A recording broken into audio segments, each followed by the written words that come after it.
because I wrote in the book, this is a really interesting thing, that like our skin replaces itself every 4 weeks or so, and most things apart from our teeth and our eyes replace. So the lungs do replace over a certain period. I can't remember now whether it's 7 years or 10 years.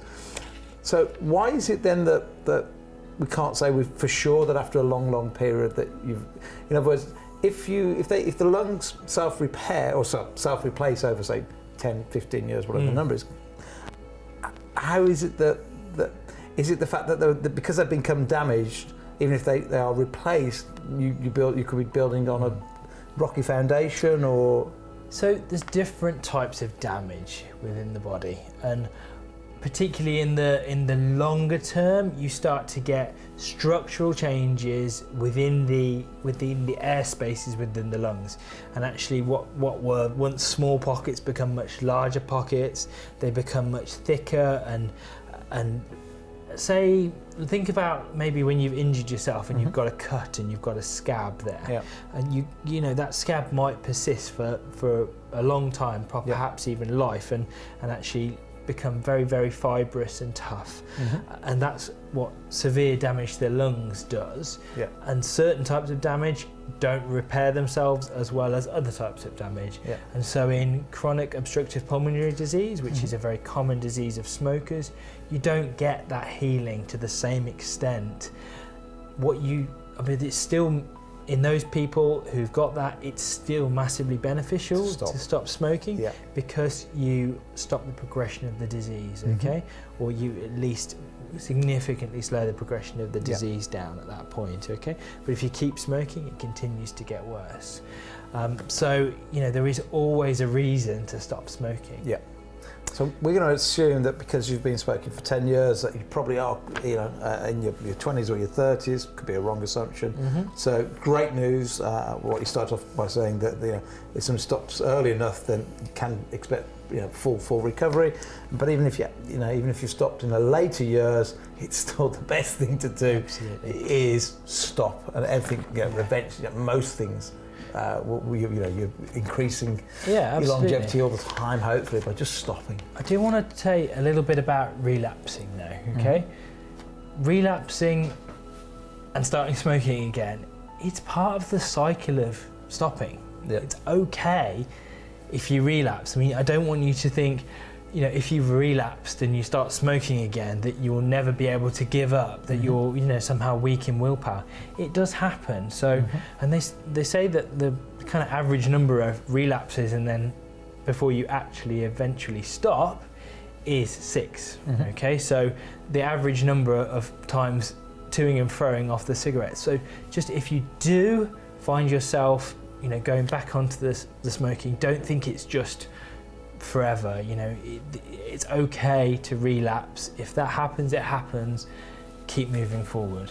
There's a lot of help out there as well, isn't there? There's a great book by an author called Alan Carr, who brilliant course, and they actually do some physical courses as well. But just do some research and try and get some help. I think that's the key thing as well. And most practices have a stop smoking nurse, or your GP practice will be able to tell you where to access that service, and you're far more likely to be able to give up smoking. We know that with support you're more likely. You've got that accountability, and we talk about accountability with exercise and all sorts of other things to help push you through. And it can just be a case of having someone outside of your own family, outside of your friendship circle, saying, look, let's give you a stop date, and we're going to stick to this stop date, and we're going to support you, and we're going to help you, and we're going to see you on a regular basis. And it works.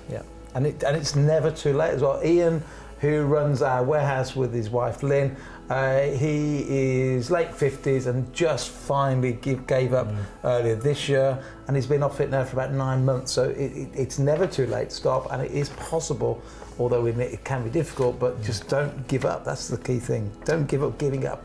When you were researching your book, Steve, what did you find out about, in terms of smoking, what did you find out about the kind of addictiveness of smoking? Because I've always thought that this really interesting thing is one of the reasons we find giving up so difficult because we're told that it's difficult to give up. I mean, I've never thought about it like that. It could be that, but there's no doubt about it, whether it be cigarettes, alcohol, carbohydrates, Coca-Cola, whether it be shampoos, toothpaste, these are all produced by massive conglomerates who have whole departments to engineer their goods for addiction. Because you can't sell a toothpaste or a shampoo just once and make money on it. But so these companies spend billions and gazillions on their advertising, and they rely on people buying their product time and time and time again. So they have whole departments there to create addiction. So we do get addicted to, they're engineered for that purpose. But you're right, part of one of the things of being addicted could be, we're told it is hard to kick at addiction. So it's not an exact science, otherwise it'd be dead easy to stop. And smoking's, like I say, I used to smoke, you've admitted to smoking as well yourself in the past, that it's just doctors, you're a doctor, but I tell you what, the place I see more people smoking is doctors and outside hospitals. I was visiting a friend a few weeks ago in hospital. I saw so many doctors outside smoking. They all know it's a killer and dangerous and deadly. Yeah, absolutely. So look, these things are addictive. It is difficult to stop, but it is just change. I always say, sometimes you might have to change your circle of friends. If they're all smokers, it's hard to give up when everybody else is still doing it. Yeah, absolutely. I find it easier. I still like my few glasses of red wine at night. I find it so much easier. My wife and I have had 5 kids together, to hardly drink anything in that 7 or 8 months of pregnancy that I do now, because wifey's having a glass of wine most nights and I'll have a glass of wine most nights. So it's your circle of friends. You may have to think about how often you go out when you're trying, certainly in that period of giving up. But as you know, I own a restaurant, and I tell you, one of the best things that's ever happened is that as a restaurant owner and a bar owner, we were absolutely paranoid when they put the smoking ban in pubs. We thought that was going to be the end of the pub and everything. But it's one of the best things ever, because we still got the same clientele, and for a few years a lot would go outside and smoke.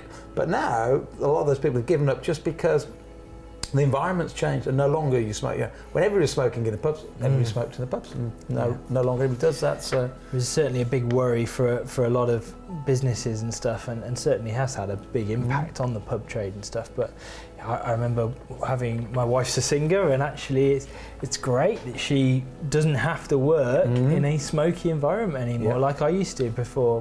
When I was my prior career was as a DJ, so I've certainly spent a lot of time in smoke-filled nightclubs in my time. There can't be many DJs that end up afterwards becoming a doctor. That's absolutely fantastic. Dr. DJ, we're going to call you from now on. Excellent.